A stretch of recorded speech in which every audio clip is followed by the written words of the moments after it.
hot chocolate, seated by the fire, and the most curious, bright-eyed, and bushy-tailed audience anyone anywhere has ever seen. What more could a lovely traveling bard ask for? All right, now that we're warm and cozy with hot chocolate in our bellies, how about we get to know the Titan crystals? Well, yes, everyone should learn as much as they can about the Titan crystals. They're a fundamental part of our lives. Without them, crystal, amarane, crystal, the nations of our world would be so vastly different than they are today. Perhaps it is because the Titan crystals are so integral to the fortunes of our nations that many believe the crystals were created by the gods themselves, each crystal a gift to the fledgling nation it has been entrusted to. But who knows the truth of it? For the gods have held their silence. Here is what we do know about the Titan crystals. Through many years of study, research, observation, and academic discussion with their peers among the Agals and Yords, our Eldor scholars have concluded that the Titan crystals share several common characteristics.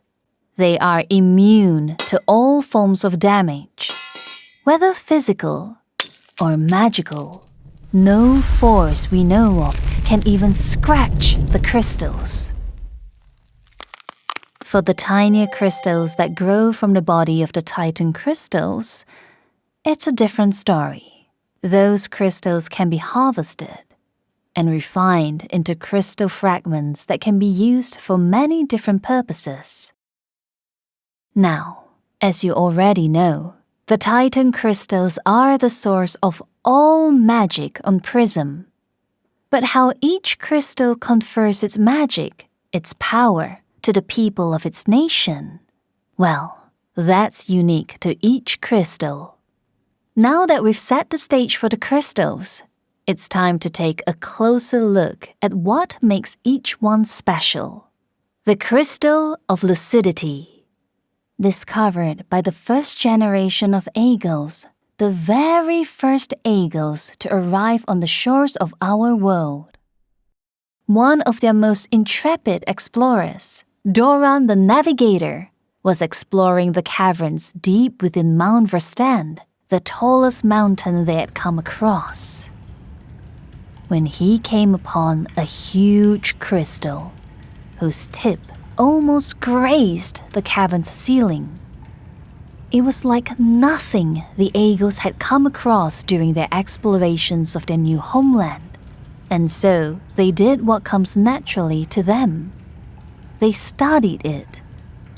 Years upon years of research and observations and tests, slowly teasing out the secrets hidden within, until finally they tapped into a fraction of the Crystal of Lucidity's power.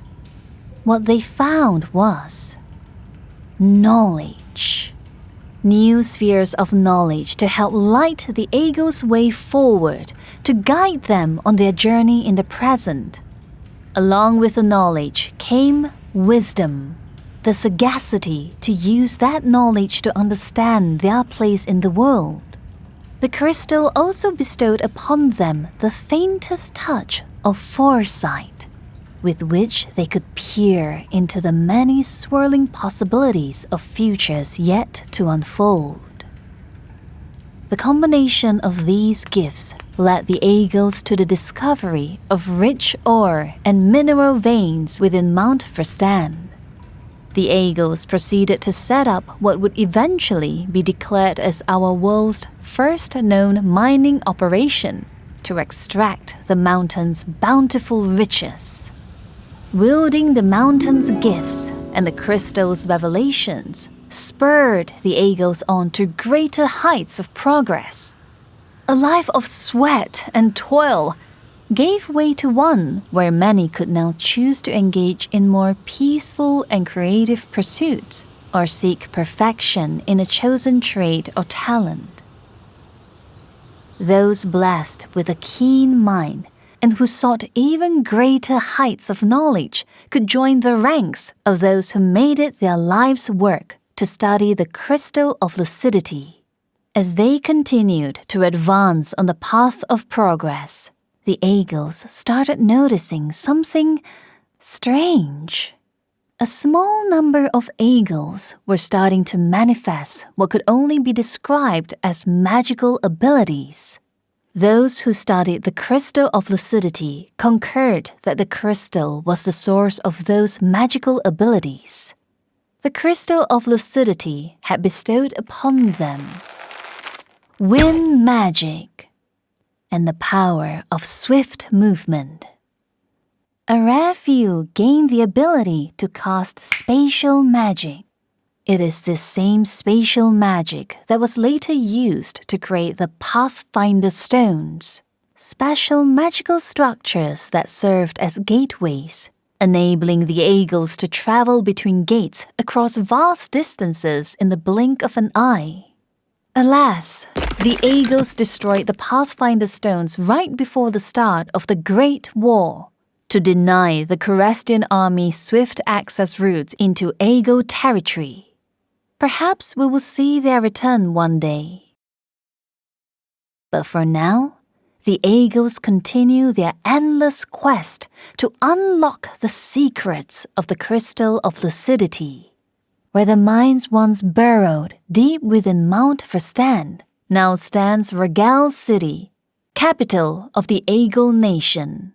And in the inner chambers of the great library of Regel, the crystal of lucidity continues offering tantalizing visions of distant knowledge and sometimes glimpses of potential futures yet to unfold. The crystal of vitality. No doubt you're all familiar with our nation's crystal. But do you know all there is to know about it? The man who discovered the crystal was a farmer, hailing from a family of farmers, who went by the name Charles. Charles' boldness and bravery saw him eventually take on the mantle of village chief. In the years leading up to the Great War, the tension between eagles and humans was fermenting and growing heavier with each passing day. Charles' village was in the thick of things as well. It sat on eagle land. The eagles had granted them leave to live on and work the land, but the heavy tax they imposed meant the villagers often gave up most of their harvest, leaving little for themselves. The eagle landowners saw the villagers as little more than uncultured brutes. This naked disdain stoked the slow-burning flames of indignity and injustice within the hearts of the villagers. That summer, the harvest had been poor. The eagles had taken almost everything, leaving them little food for the winter. Discontent spread. Many believed that they would be lucky to last the winter. The fragile peace between eagles and humans shattered when news spread of human lives lost at a nearby farm, cut down by the hands of their eagle landowners. Seething resentment finally erupted into a conflagration of fury. Incensed at the deaths of those who had once aided their village, Charles decided that enough was enough. They would wrest back what was rightfully theirs. They would not die this winter. Charles and some of the villagers had heard of a Pathfinder stone atop Mount Aldor. They knew that eagles used these stones to travel vast distances and believed their eagle landowners used this one to travel to and from Quiftel when it was time to collect the tax. Charles and a small team of the strongest villagers took to the mountain. The flames of fury spurred them on. But winter was cruel and harsh that year. It came for them, silent, painless. One by one, the villagers succumbed to the cold and the mountain, the fire burning within them, snuffed out forever, until only Charles remained. Weak and ill, he sought to escape the raging blizzard by seeking shelter in a cave. Spindly fingers of despair were starting to clutch at the fire blazing bright inside him, threatening to smother its flames. But Charles' desire to save his village could not be quenched. He had to bring back the food that had been taken so unfairly from them. The village had to survive the winter. Suddenly, a pinprick of light pierced the darkness. It was a faint, gentle glow, like the distant glimmer of a star on a moonless night, calling to him from the depths of the cave. Wanting to find the source of the light, Charles ventured deeper into the cave. Eventually, he came upon an opening and stepped into a cavern. At its center stood a huge crystal. The air in the cavern was warm, pleasantly warm. Charles drew closer to the crystal and laid a hand upon its glowing surface. The radiance within the crystal grew brighter, flooding the cavern in a warm, golden light. The luminous glow flowed into Charles, suffusing his body with its brilliance, casting him in a radiant, golden aura. When the radiance finally faded, Charles stood wreathed in a golden aura. To his great surprise, he was no longer feeling weak or exhausted. His body was brimming with vitality, as it had before his climb up Mount Eldor. The fire within him, the conflagration that had roused him to scale the mountain, roared and swelled into an inferno of desire and ambition. Such was the overwhelming vigor coursing through his body that Charles felt like he could take on the world. Flames burst from his palms. He could feel the heat against his face, but the flames left his skin untouched. As the light of the flames danced across his face, Charles knew he now had more than determination and resolve to take on the Eagles. He returned immediately to the village to share his great discovery. He then called for messengers to send word of the crystal to the nearby farms and human settlements, requesting that they send their brightest minds to him so that they could study the crystal and learn to harness its power. "We now have the means to take back what is rightfully ours from the Eagles," he declared. Not all the nearby settlements answered his call, but enough men and women arrived to form a modest team to make the climb up Mount Eldor. Now that he could call forth fire with his newfound power, Charles was able to lead the team to the cavern safely.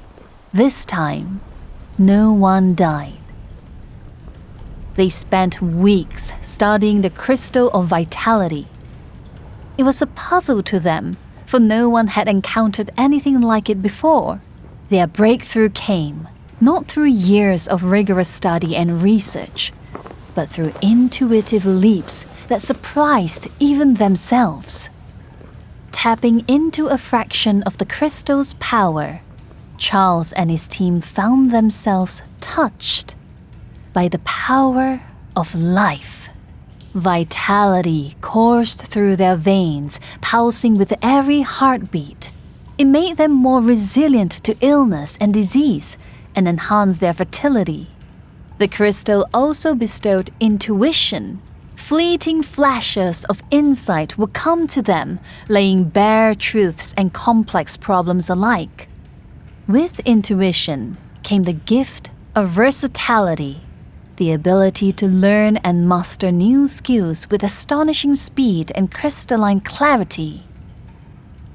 Having tapped into the crystal's power, Charles could see his destiny now, clear as a shaft of flames in the dark.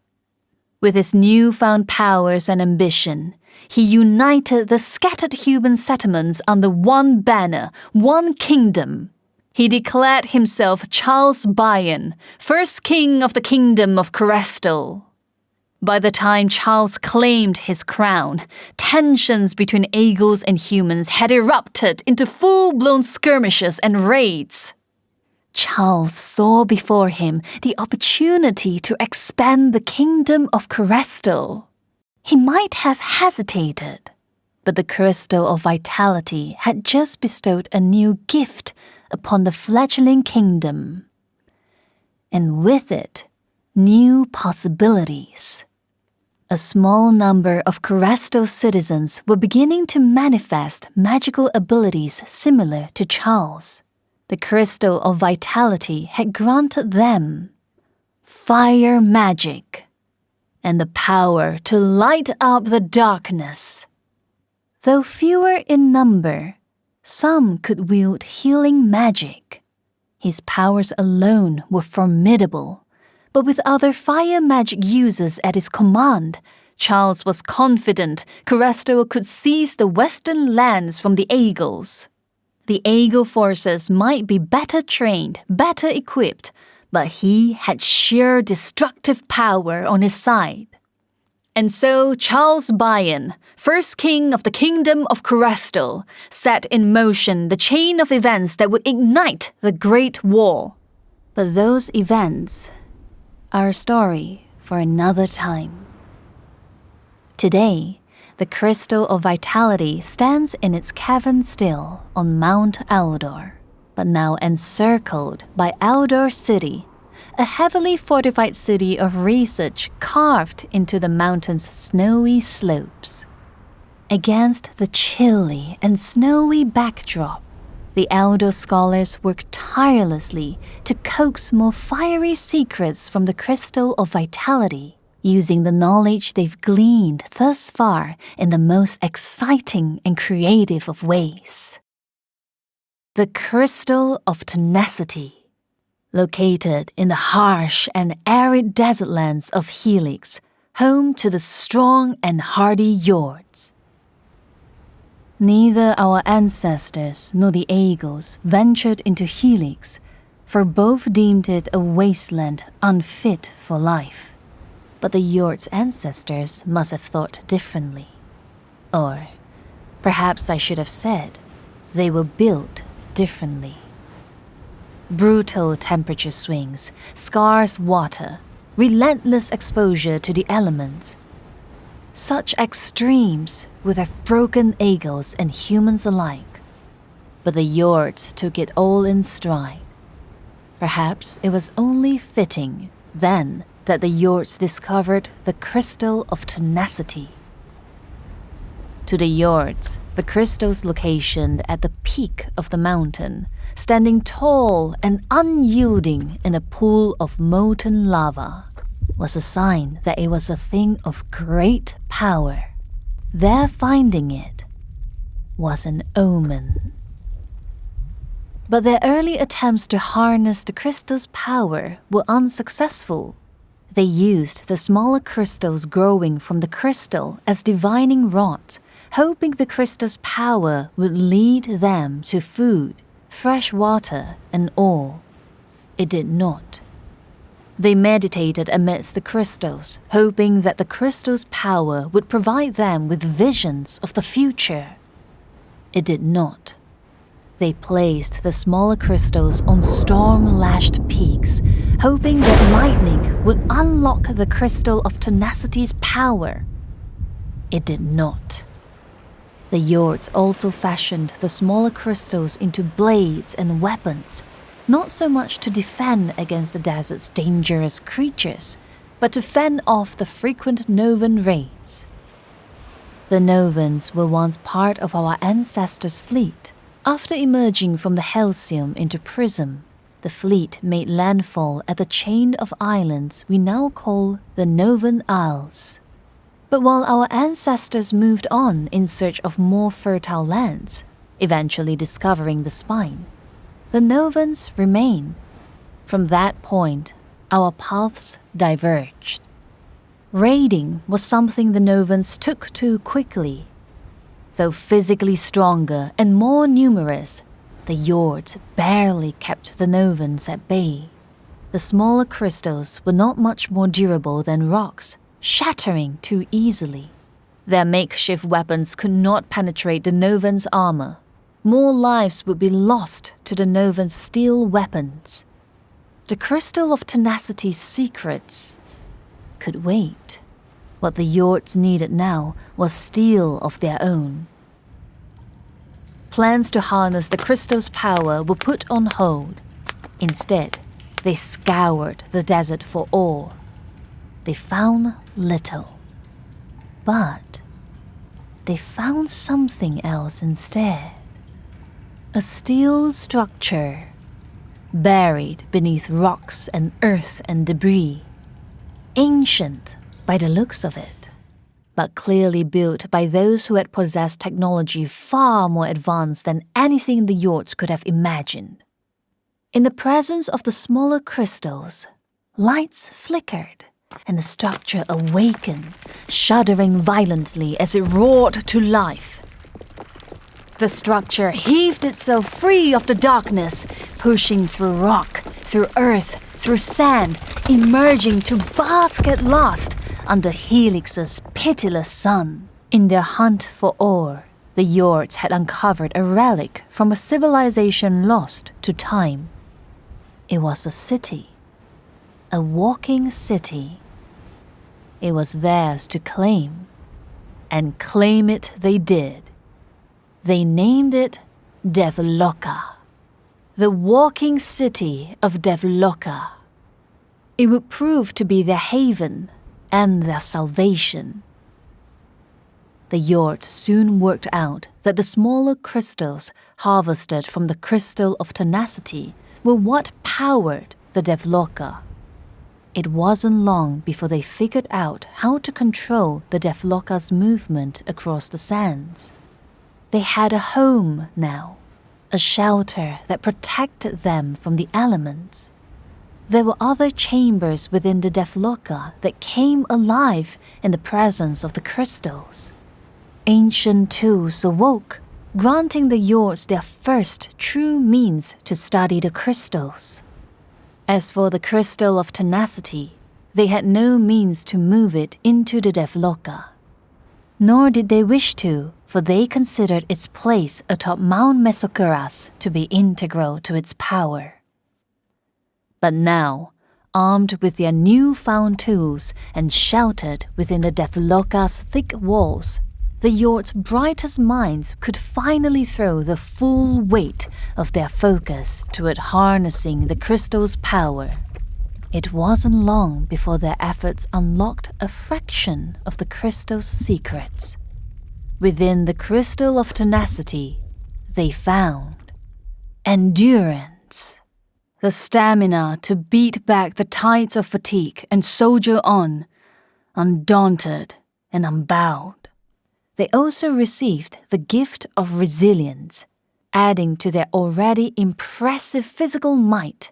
Their bodies could now better withstand the harsh elements of Helix's desert lands. The crystal also granted them improvisational ingenuity, the spark to forge tools from scraps and conjure solutions from the slightest of inspiration. Nowhere was this newfound ability more vital than aboard the Devloka, where they had to learn how to speak the language of ancient technology that was far beyond their own. With all these exciting new developments, some time passed before the Yords noticed that a small number of them had begun to manifest abilities that could only be described as magical. They knew then, with absolute certainty, that the Crystal of Tenacity had finally deemed them worthy of its magic. It gave them earth magic, and the power to cast protective wards. A rare few among them gained divination powers. By attuning themselves to the earth, these Yords could sense the presence of fresh water and veins of ore and minerals deep beneath the ground. Rarer still were those whose divination took a different form, the ability to sense approaching danger. These powers of divination solved the Yords' most pressing problem. They now knew where to look for fresh water, ore, and minerals. And they could receive premonitions of danger, a vital gift in the face of the desert's many unseen threats. Despite the odds stacked against them, the Yords had prevailed, a testament to their hardiness and ability to adapt to a harsh and unpredictable world. With the help of the Crystal of Tenacity, of course, a fact that all Yords will be quick to remind you of. The Yords of today view the Crystal of Tenacity the same way their ancestors did, as a guardian and a guide. Its presence atop Mount Mesokeras, a constant reminder that the fate and destiny of the Yord race in the Helix Desert Lands is inextricably bound to it. The Yords might not have built a city around the crystal like the Eagles or like we did, but do not for a second take that to mean they left the crystal unguarded. The Crystal of Eternity, the name given to the Titan crystal located in Amarane. Well, this one's going to be short, because no one has ever seen it. Here comes the big question. If no one has seen it, how did it come to be known as the Crystal of Eternity? Let's take a step back. If no one in Amarane has ever laid eyes on the Crystal of Eternity, how do we even know a Titan crystal exists there? Because there's magic. Some Amaranians wield magic, and since the Titan crystals are the source of all magic, and a Titan crystal bestows its magic upon those within its nation once its power has been unlocked, that would mean that there is a Titan crystal in Amarane, and someone must have unlocked its power. But the Amaranians themselves have never found the crystal. So, who did? And who unlocked its power? The most likely answer? The Elise.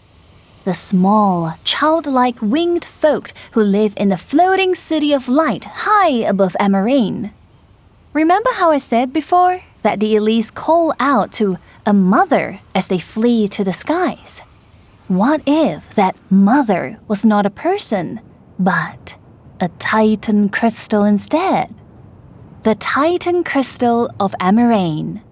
That would explain why no one has ever come across it on land, because it might be in the skies. And it was the Elise who discovered it and unlocked its secrets, which would make sense. The Elise are native to Prism after all, and have been here far longer than the Eagles.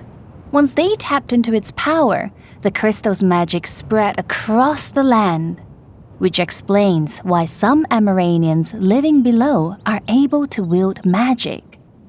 Of course, all of this is just an educated guess. Can we prove any of this? No. It's not like we can just ask the Elise. They fly off as soon as you approach them. And those rare Elise I spoke of earlier, the ones who look, think, behave differently from the common Elise? It is said that they speak cryptically, in metaphors and riddles. The Amaranians won't be getting clear answers from them anytime soon. It's all just conjecture. But it's conjecture many Amaranians believe. Yes, I know your next question. If that's the case, why call it the Crystal of Eternity? Well, the Elise resemble young children, right down to their proportions. No one's ever seen an old Elise, even among those very rare Elise whose appearance differs from your common Elise. There are no old faces, no old bodies. And not once has anyone come across the body of an Elise. Does this mean that Elise are immortals?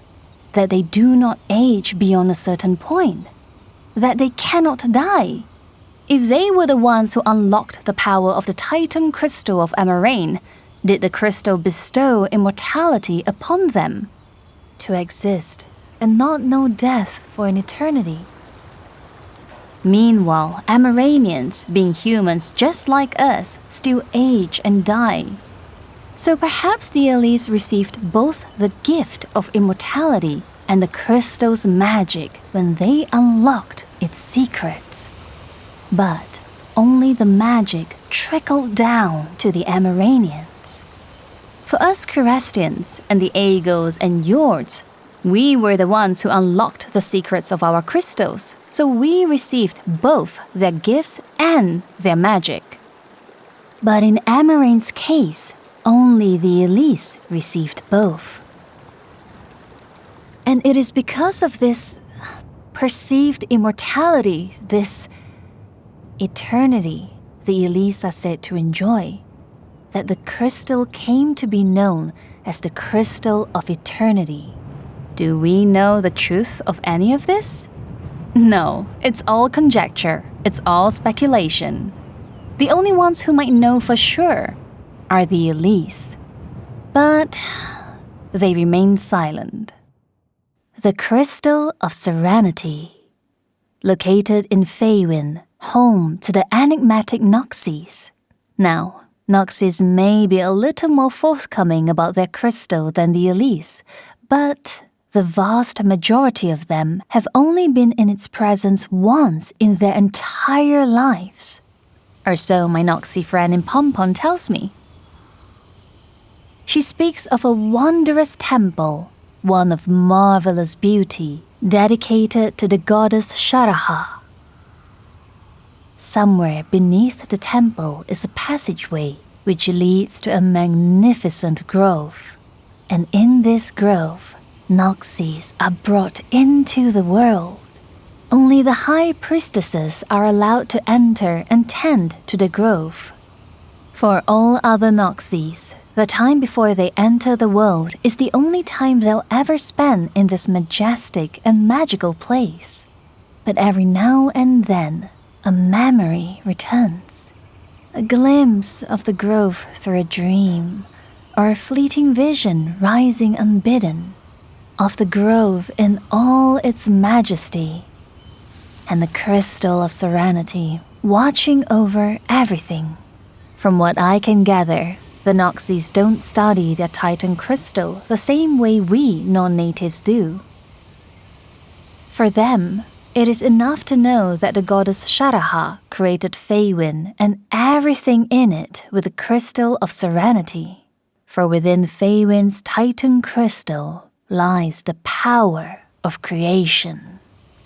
With the crystal, Sharaha created the land of Faewyn, the temple,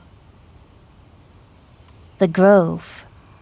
The Noxys' belief is that they were created by the Crystal of Serenity, and that the crystal has been sharing its essence freely with them from the very beginning of recorded Noxy history.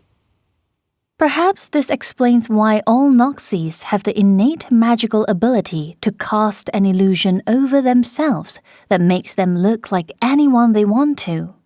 You remember that, right? I was sharing it with you earlier.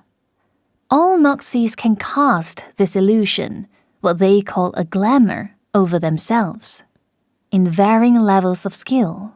Some are better at it than others. For the Noxys, this is an innate magical talent, something they can do as easily as you and I breathe. Maybe it's true. Maybe being born of the crystal means they really do carry some of its essence within them. My Noxy friend has also heard that the high priestesses who dwell within the temple of Sharaha have access to healing waters. But what exactly the water heals, she's uncertain. But if it's true, it would be a sign that besides illusion magic, The crystal could have granted the Noxys healing magic as well, perhaps the same kind the crystal of vitality bestowed upon our people. I guess we'll never know for sure, unless we speak to more Noxys, or the Noxys open up Feywind to us, which, given their attitude to the outside world, seems highly unlikely. Well, a girl can dream. So there you have it, the 5 Titan crystals. While we here in the Spine know very little about the crystal of serenity in Feywind, and even far less about the crystal of eternity in Emerain, research and study into the remaining crystals continue as ever. Those who make it their life's work to study the crystals all agree on one thing, that there is far more to the crystals than what we have unlocked so far, that we have barely scratched the surface of the many mysteries lurking deep within their glowing depths. Not too long ago, I had the good fortune to visit Eldor City, and the honor of speaking with one of the Eldor scholars, a well-esteemed gentleman who has spent many years studying the crystal of vitality. He shared some of his research with me. It's still a theory, he said, but he believes that beyond the gifts and the magic the Titan crystals grant, the crystals are also slowly affecting us in ways we might not be able to discern. And the reason we aren't able to discern this is because it changes us very slowly over a long period of time. Not our bodies, but our minds, our outlook, the way we live our lives, the way we see the world. His studies and research have shown that over time, the crystal of vitality has made us Corestians more ambitious, which might sound perfectly fine at first, he said, but ambition is a double-edged sword. We always yearn for more, which spurs our progress and development. But at the same time, we are never content, never satisfied with what we have. And we might go to any lengths to fulfill that ambition, even go against our morality, our sound judgment. Right now, it's just a theory, but it's a theory that is beginning to gain traction with the other Eldor scholars. As for the other crystals, he said they likely have a similar effect on the other races as well, each one slowly changing and shaping the people of its land in its own unique way. The only way to know for sure would be to discuss and share our findings with the other races. Will we see that happening anytime soon? Unlikely. But if we could all come together, put our heads together, combine our knowledge, our studies, our research, we could unlock more of the Titan crystal secrets. Who created them? Why are they here? Why are they the source of all magic on Prism? We could work together to find the answers to all these questions, maybe even more. Wouldn't that be something? A girl can dream. So the Titan crystals are not just the source of all magic in our world, but they could very well be affecting the way our nations develop, even the way we think, the way we see the world. A popular notion with the common folk is that the gods created the Titan crystals to guide us in times of need. But the truth may be very different. It may be something else entirely. One day, we'll know all the crystal secrets. Who knows how the world will look then? Will any of us here live to see that day? Maybe. Only the gods know. The night's getting on a bit now. But we have time for one last telling, one final sharing of a fundamental aspect of our world.